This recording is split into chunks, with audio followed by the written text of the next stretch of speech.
Raia wa Tanzania sasa mtaingia nchini Kongo bila visa. Wizara ya mambo ya nje na ushirikiano wa Afrika Mashariki inapenda kuufahamisha umma kwamba serikali ya Jamhuri ya Kidemokrasia ya Kongo DRC imeondoa hitaji la visa kwa raia wa Tanzania wanaoingia DRC kuanzia Machi 20 mwaka 2025.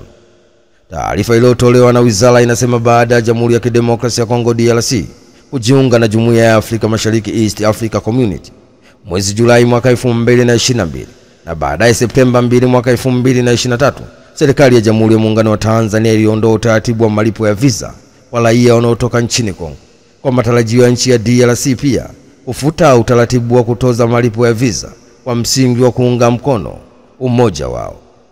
Serikali ya Jamhuri ya Muungano wa Tanzania inaamini kuwa uamuzi huu wa serikali ya DRC ni hatua nzuri katika kuimarisha muungano na utakuwa na manufaa, ikizingatia kuwa muingiliano mkubwa wa wananchi wa nchi hizi mbili katika masuala mbalimbali ya kijamii, ya kibiashara, vile kuondolewa kwa hitajio la visa utachochea ukuaji wa uwekezaji, biashara na kupunguza gharama.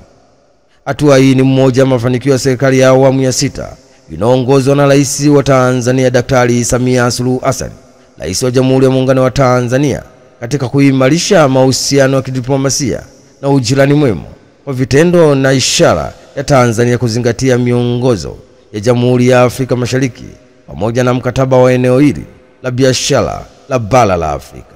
Ni taarifa kutoka jijini Dar es Salaam. Hatimaye Wizara ya Mambo ya Nje na Ushirikiano wa Afrika Mashariki inapenda kuufahamisha umma kwamba serikali ya Jamhuri ya Kidemokrasia ya Kongo DRC imeondoa hitajio la visa kwa raia wa Tanzania wanaoingia nchini DRC kuanzia Machi 20 mwaka 2025. Hatimaye watu 100,000 wakimbia vita huko nchini Kongo. Umoja wa Mataifa umesema vurugu zilizoibuka mashariki mwa Jamhuri ya Kidemokrasia ya Kongo vimepelekea katika kipindi cha mwezi mmoja watu 100,000 kukimbilia katika nchi za jirani. Shirika la Umoja wa Mataifa kwa kuhudumia wakimbizi UNHCR limesema idadi kubwa ya watu hao wanaishi katika mazingira duni kutokana na kupunguzwa kwa ufadhili wake. Mapigano makali yalizuka eneo hilo katika miezi ya hivi karibuni kati ya jeshi la Jamhuri ya Kidemokrasia ya Kongo na waasi wa M23 wanaoungwa mkono na Rwanda, vita vinavyoendelea kusababisha maafa makubwa na vinatishia kusababisha mzozo mpana zaidi wa kikanda. Ni taarifa kutoka nchini Kongo. Hatimaye Umoja wa Mataifa umesema vurugu zilizoibuka mashariki mwa Jamhuri ya Kidemokrasia ya Kongo zimepelekea katika kipindi cha mwezi mmoja watu 100,000 kukimbilia katika nchi za jirani. Na hatimaye ajali ya moto yateketeza vibanda zaidi ya 10. Moto ambao chanzo chake hakijafahamika umezuka katika mtaa wa Kingo, manispaa ya Morogoro, na kuteketeza vibanda zaidi ya 10 vya wafanya biashara. Baadhi ya mashuhuda wa tukio hilo wanasema waliona moto katika moja ya kibanda kisha kuenea kwa kasi, ambapo katika vibanda hivyo mlikuwa na vitu vya thamani ambavyo ni vitanda, viti, meza na makochi ambavyo hutengenezwa kwa ajili ya kuuzwa. Mbunge wa jimbo la Morogoro mjini Abdulaziz Abud amefika katika eneo la tukio, ambapo amesema ataishauri serikali iongeze vifaa kwa jeshi la zimamoto, kwani Morogoro kwa sasa ni mji mkubwa. Aidha, mwakilishi wa jeshi la zimamoto na uokoaji Daniel Mnyala amesema walifika kwa wakati eneo la tukio na kwamba taarifa zilichelewa kufika, lakini kwa kushirikiana na kikosi cha mizinga JWTZ wamefanikiwa kuokoa baadhi ya nyumba na vibanda, lakini kwa sasa vibanda zaidi ya 10 vilikuwa vimekwisha teketea.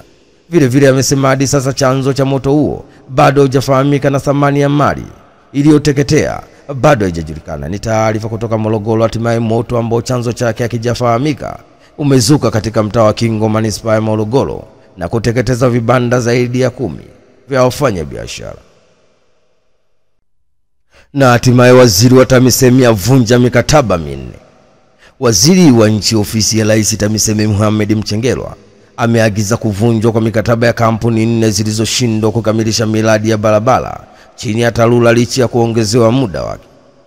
Akiongea jijini Dar es Salaam, Mohamed Mchengerwa amesema miradi hiyo ipo Geita, Kigoma, Kahama, Dodoma, na pia ameagiza kampuni hizo ziondolewe kwenye orodha ya wakandarasi wa serikali. Ni taarifa kutoka jijini Dar es Salaam. Hatimaye waziri wa nchi ofisi ya Rais TAMISEMI Mohamed Mchengerwa ameagiza kuvunjwa kwa mikataba ya kampuni 4 zilizoshindwa kukamilisha miradi ya barabara chini ya TARURA licha ya kuongezewa muda wake. Akiongea jijini Dar es Salaam, Mohamed Mchengerwa amesema miradi hiyo ipo Geita, Kigoma, Kahama na Dodoma, na pia ameagiza kampuni hizo ziondolewe kwenye orodha ya wakandarasi wa serikali. Maya aliiba mafuta kisha kuchoma gari moto adakwa na jeshi la polisi. Jeshi la polisi mkoani Morogoro limefanikiwa kumkamata Abubakar Muchangwa mwenye umri wa miaka 29, dereva wa lori la mafuta lenye namba za usajili T661BXW na tela lake lenye nambari T489BHC, ambaye alikuwa anatafutwa kwa tuhuma za kuiba mafuta aina ya diesel lita 1035 yenye thamani ya zaidi ya milioni 77 kisha kulichoma gari moto kwa lengo la kupoteza ushahidi na yeye kutokomea usikojulikana.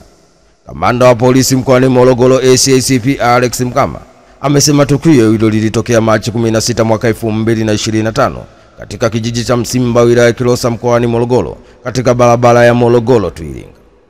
RPC Mkama amesema mtuhumiwa aliiba mafuta kwa kula njama na mameneja wa vituo vya mafuta, kisha alipofika katika kijiji cha Msimba aliangusha gari hilo kolongoni na kujaribu kulichoma moto kabla wasamaria wema kufika na kuanza kuzima moto huo, na baada ya tukio dereva alikimbia kusikojulikana hadi baadaye jeshi la polisi walipomkamata, ambapo polisi haijasema wamemkamata akiwa wapi kwa sababu za kiupelelezi zaidi, kwa kuwa bado wengine aliokula nao njama kuchoma gari hilo wanaendelea kusakwa. Ni taarifa kutoka Morogoro. Hatimaye jeshi la polisi mkoani Morogoro limefanikiwa kumkamata Abubakar Muchangwa mwenye umri wa miaka 29, dereva wa lori la mafuta lenye namba ya usajili T661BXW na tela lake lenye namba T489BHC, ambaye alikuwa anatafutwa kwa tuhuma za kuiba mafuta aina ya diesel lita 1035 yenye thamani ya zaidi ya shilingi milioni 77 kisha kulichoma gari moto kwa lengo la kupoteza ushahidi na yeye akatokomea usikojulikana. Tanzania kutafuta wekezaji kuzalisha ARV. Serikali kupitia bohari ya dawa MSD imesema inaendelea kutumia kituo cha uwekezaji na mabalozi mbalimbali ili kuvutia wekezaji wenye lengo la kufanya uzalishaji nchini, ambapo jitihada hizi zinafanyika kwenye uwekezaji kwenye bidhaa za dawa za kufubaza virusi vya ukimwi yani ARV, mipira ya kiume yani condoms, bidhaa za afya zitokanazo na pamba, dawa mchanganyiko na bidhaa nyinginezo.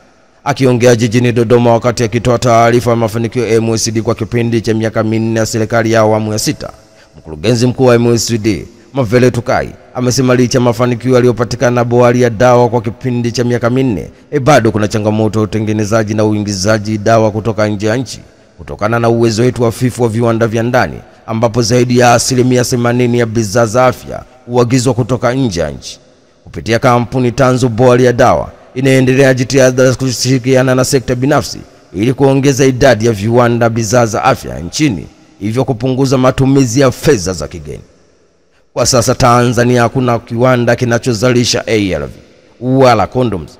Hivyo viwanda hivyo vikifanikiwa kujengwa vitakuwa ni viwanda pekee vinavyozalisha bidhaa hizo, hatua ambayo itasaidia kuhakiki na kupatikana kwake kwa hususan wakati huu ambapo serikali ya Rais wa Marekani Donald Trump za kusitisha misaada ya USAID zinazokwenda kuasili upatikanaji wa ARV maeneo mbalimbali ikiwemo Afrika. Ni taarifa kutoka jijini Dodoma. Hatimaye serikali kupitia bohari ya dawa MSD imesema inaendelea kutumia kituo cha uwekezaji na mabalozi mbalimbali ili kuvutia wekezaji wenye lengo la kufanya uzalishaji nchini Tanzania, ambapo jitihada hizi zikifanyika kwenye uwekezaji kwenye bidhaa za dawa za kufubaza virusi vya ukimwi yani ARV na mipira ya kiume yani condom, bidhaa za afya zitokanazo na pamba, dawa mchanganyiko na bidhaa nyinginezo.